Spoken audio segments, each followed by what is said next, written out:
Let's talk about steering dampers. Scott is one of two companies that makes a compatible steering damper, and the other one is a very simple one, which went right here and would actually attach to the triple clamp somehow. Steering damper is something that is important in desert racing, and to a lesser extent enduro. If you were to hit something at a high speed, even 30 miles an hour, say like a rock just pointing in just the right direction that you didn't notice, or an object in the road that will throw your steering off in just one direction really fast, it'll flip the bike over.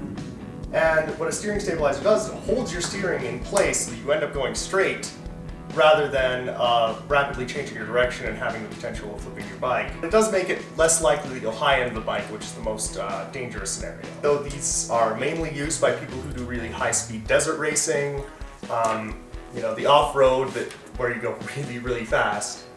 Some road bikes will use them, some super sports, but it's a lot less common just because they're expecting to be racing on a closed track and don't expect to have any objects in the road. For adventure riders, I would recommend it if you have the money for it. I mean, I know that there's other priorities, but just in terms of safety, it is something that might save your life one day. Even if it's like a 1% chance that this will save my life, I am happy to spend the money on it. In general, it'll make the ride a lot more comfortable because it'll reduce steering can shake, just make your ride more stable and more comfortable in general.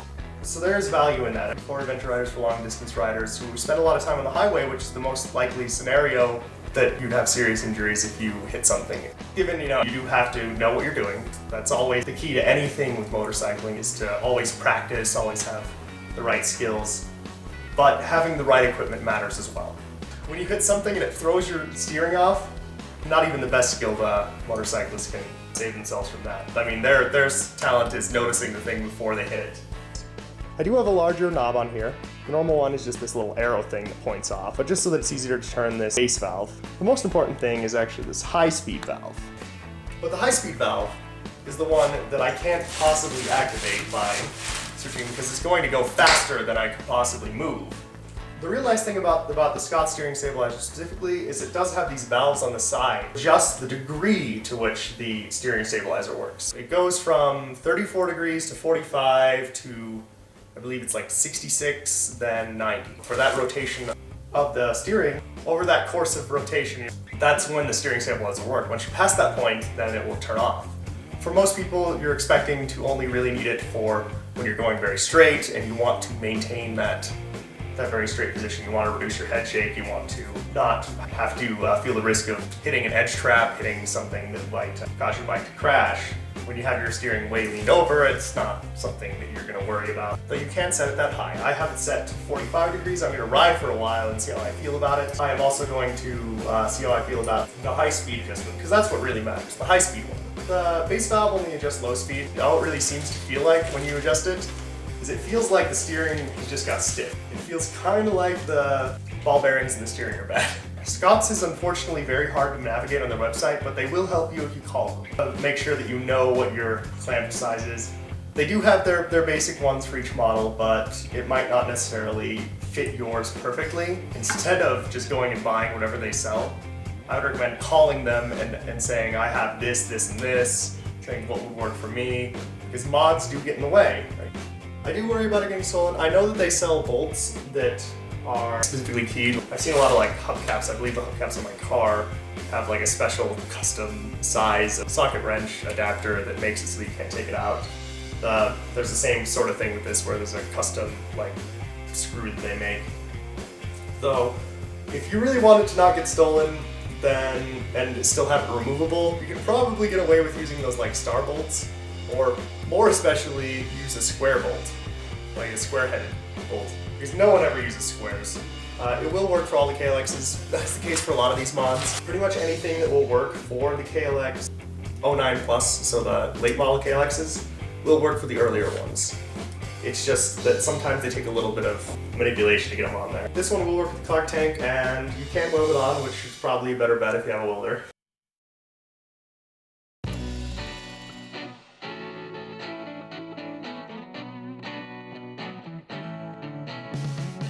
So you can see right here, I've taken off the top cripple clamp. The steering damper actually needs to connect to the frame in a certain way, so it actually connects around here. So they recommend cutting this off, but I think I'm going to try to leave a majority of it on. So here's this piece underneath here. is where sort of the bulge of the gas tank is supposed to fit on. And I'm not sure it'll fit on with my Clark tank right here. It's a bit taller. Maybe. Now there could be flashing around just sort of leftover weld in the area of this unit. I have to get rid of that. And then we line it up. The alignment on that is actually a little bit hard. So now that's done, I have to cut away a bit of this rubber thing. Back go on the triple clamps. Looks about right. Next we actually cut off the steering stable. I see. I still have to cut off this electrical seal anyways. It seems that it moves around. So this is more or less my final presentation of my Scott steering dampener. And I know that the gas tank is up. It's actually a little bit hard to get in and out, but as you can see here, with the new clamp, it is a bit larger. With the original clamp, it allowed you to lock. You were able to get the full range of motion with the top clamp with your steering, and able to get the steering lock into these pinholes. So I had to take a Dremel tool, or a rotary tool, and go and shave down the clamp right here on both sides, just a little bit. And then I did very much significantly shave down this part to try to get the tank to fit a lot better. It still kind of takes some work to get it in there, but it does fit. I can assure you of that. So one thing I want to mention is when you are installing this, it is important to make sure to grease this pin, the pin that sits in here, because it does shift a little bit. And it is important to make sure that it sits in the middle of this swing arm, or at least it doesn't contact either end. Ideally, what you'd want is for it to not move at all in relation to the swing arm as you move from side to side. It does move a little bit, which means that the point right here is not centered exactly over my steering column, but it is close enough that it doesn't shift and contact either end, because if it did, then it would damage the swing arm and it would damage the steering dampener. My key, at least with this clamp, is a lot easier to get out, though this is still situated forward, and that's mainly just because I have these pivot risers. Normally, you would be able to situate your handlebars just directly on here, though this crossbar does have a tendency to cause issues if you have a low set of handlebars. So if I did have this set of handlebars on here, which is a KX low, without the risers, then it would likely still run into the front of this. But for most people, I believe with the OEM handlebars it'll cause a problem, but for most people it won't be an issue. I did have to get a different clamp just because the position changed with my new top clamp, but it did work out. It's all good, and I'm pretty satisfied with it. We'll have to see how it rides. So, thanks for watching. This has been Mod of the Week.